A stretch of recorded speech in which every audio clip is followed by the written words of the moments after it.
I greet all of you today and you are welcome.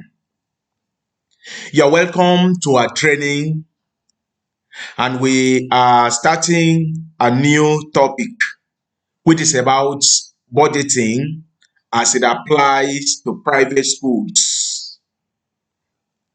And before I start, I want to invite you to subscribe and like the programs or the training and invite others. We would like to we want this program to get to all the school owners, all the school managers, and all the school administrators. So you are highly welcome for tonight's or today program. As I said, we are looking at budgeting as it applies to private schools. In this training today, we shall look at the definition of budget. Then we'll look at the tips for proper preparations of budgets in the private schools. And then number three, we'll look at the components, what make up the full budget for the private schools. And then finally, or number four, we look at the budgetary items. And then finally, we shall look at the some example practical aspect of budgeting, and perhaps having the templates whereby you can fix in your information or data as you get your school budget running. So you are welcome. Let's start with budgeting. Private schools budgeting is the process of planning and managing the financial resources of our private schools. The budget is a roadmap that helps the school tracks their incomes and expenses and make sure that it is enough money or it has enough money to cover its costs. It is very, very important.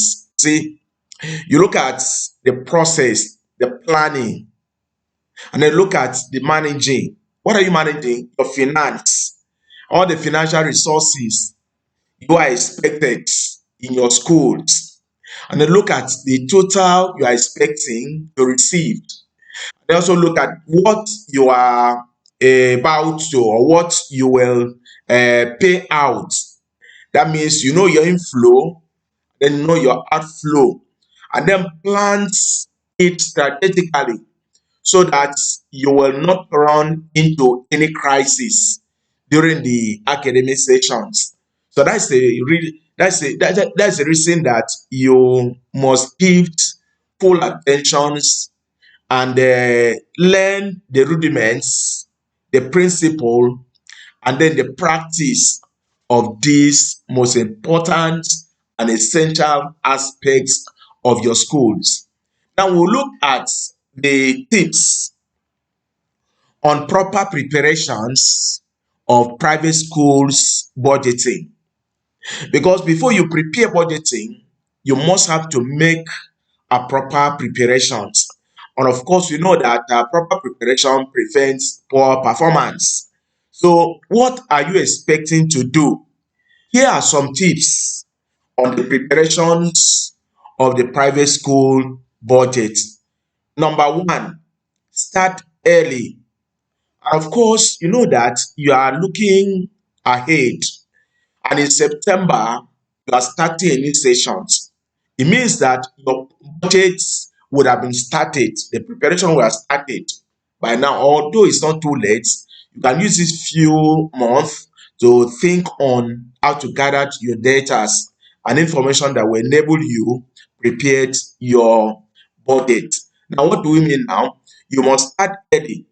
The budgeting process should be started early in the year or in the term, and should involve input from all levels of school communities.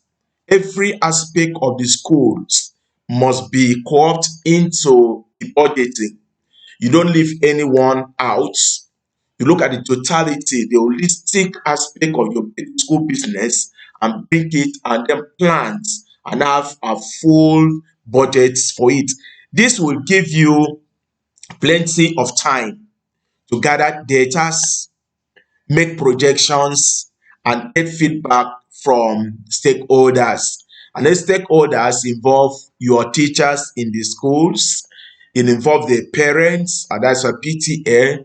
You involve the school, the students or the pupils you have, and then involve the governments and everything. You look at all aspects of the school business, and you must start early, start on time. Number two, please be realistic in whatever thing you are doing.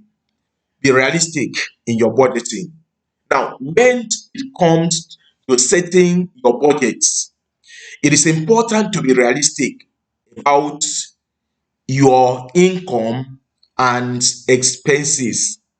You don't overspend on your budgets, or you will end up in financial crisis or trouble. Sometimes it's like you are sick. You cannot pretend to the doctor that you're not sick. You need to open up, and you must be very accurate, very specific at where you have the challenge. You won't beat around the bush. So when it comes to budgeting, you speak truth to yourselves. You have been looking at your previous, for those of who has been existing, look at your past income, look at your expenses, the costs, and look at the size of your schools, and look at what you are projecting. What are you projecting your school to be in the new sessions? And don't speak the truth. Whatever thing you be realistic. You don't overblown the budget, neither should you understate the budget. Number three, leave room for unexpected experiences. Make some allowances. Things don't always go according to plan. So it's important to have some wiggled room in your budget. This will help you cover unexpected expenses such as a major repair, or a drop in the enrollment. Perhaps you are started planning and gathered data for the budget, and eventually something happened. You are not getting expected enrollments, or the people or student expected. It will affect your budget. So you would have made provision for that lapses. Number two, eventuality could happen. Natural disasters or something can happen, but you need to cushion and then plant in, create and make provisions. So make room for eventuality, provide for it. Then number four, track your spending closely. Now, once your budget is in place, it is important to track your spending closely. This will help you identify areas where you can cut costs or save money. Sometimes people, like they say, they prepare budgets. In some schools, they actually have budgets on ground, but they are not following the budgets. They're not even looking at that side of the budget. They only prepare very good budgeting, but then they're not looking at it. They're not looking at whether what they are doing is within the confine of their budgeting or not.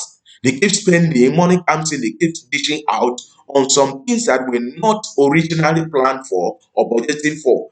And because of that, their budget is haphazardly maintained. And that is not very good. So for you to have such a good, keep your budgeting side by side, and then while you are getting into real operation, you look at them. What did you have? How much did you earmark for teacher staff? I mean staff salary. How much do you earmark for physical development or capital development?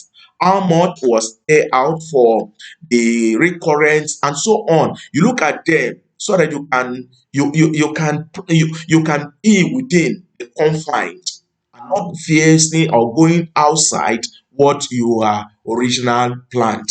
So number five, communicate your budget to school community. Now, what we mean by school community, you have teachers in the school. You are not alone. You are not an island. Therefore, when you plan school budget, especially as it applies to your private schools, know that there are some persons that you need to put into considerations. Number one, think of teachers.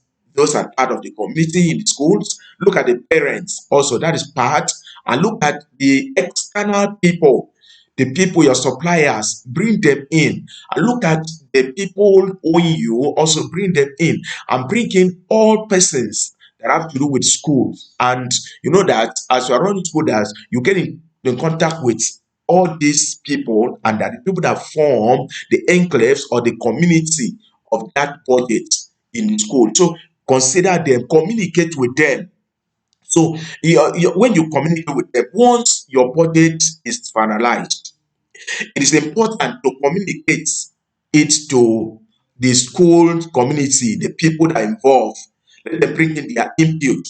This will help everyone understand the school's financial situations and circumstance or condition, and make sure that they are on board with your budget. You see, you don't do things that tomorrow people think that the money say. Let them know your head teachers, your administrators, and your board managers of the fund, because these are the people that joined in decision making. Bring them in after the budgeting. Explain. This is the budget we are prepared. This is what we are going to do in this area. This is what we are going to do in this area. This is what we are going to do in this area. In fact, at that point, they might give you some information. Of course, before you come to this point, they would have also contributed their own quota, their own ideas, their own input into that budget. That makes your budget a robust budget when all these people contributed. Now, apart from that, there are some additional tips apart from this one I've just mentioned there, that you may be specific to private, that may be specific just for private schools. Number one, these are consider your school missions and goals. Very, very important, because schools are not the same. Of course, we've been saying that there are sizes of the schools, the level of the schools, there are magnitude of the schools, and then there are mission statements of the school, there are goals of the schools. What then? Because your budget should carry the emblem of your missions and your goals. So consider your school missions and goals. And when setting your budget, it's important to consider your school's missions and goals. What are the most important things that you want to achieve with your budget? What are your aims?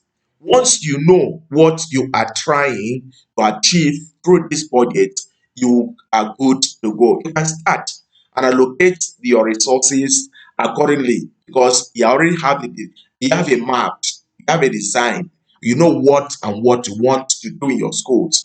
That means your missions and your goals. Number two, factors in tuition increase.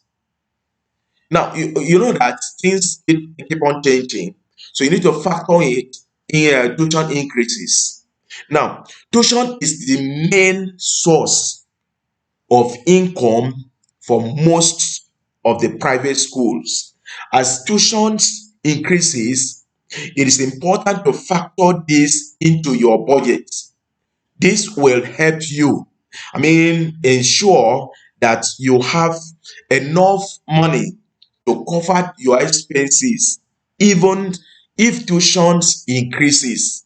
You see, that is the reason you must have some moments of reflections on your past. Let your school is just a new school, but even it's the new schools, you should have a projection. So look at the previous records or items, your fees. You have in mind to step up in the fees. You must equally carry everybody in the community along. So you factor the increments of the in the fees into the budgeting. Number three, be prepared for fluctuations, because things may not go smoothly. They may be fluctuating, and in enrollments, so enrollment can fluctuate from year to year, time to time, especially now that explosion of private school is springing up here and there. So you might not, depending on the conducive, as I said, make your school conducive and attractive. So it's important to be prepared for this. If enrollment decreases, yes, it could have a significant impact on your budget. But make sure to factor in these possibilities and probability when setting your budget. Look at them, think ahead, think outside the box. Know that you are not the only person operating this. And of course, if your school is has been a standard school, and then you are expecting, sometimes you even not enroll all. So you plan on that. Then number four, get all help from a financial advisor. Get help. Sometimes you will do not want to spend a little money to get something done for our own benefit. But I will advise at this point that, especially in the areas of budget, because you need it. Whether your school is small, your school is big, your school is large, and then you need budgeting. It will chart a path. It will give you a roadmap to follow. So get help from a financial advisor that can help you if you are not sure how to prepare a budget, or if you need help from your financial planning, and then consider getting help from financial advisor.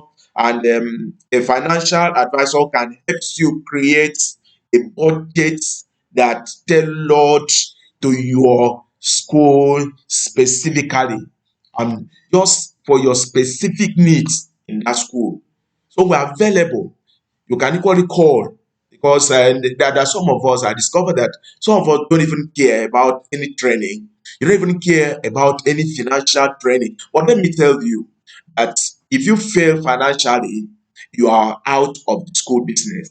So that's why you need to know that financial training or financial literacy to you, as the owner of the school, and also as the managers of the school and the administrators, is very crucial, and it's very important to you that you don't give a dime, you don't just shave it aside.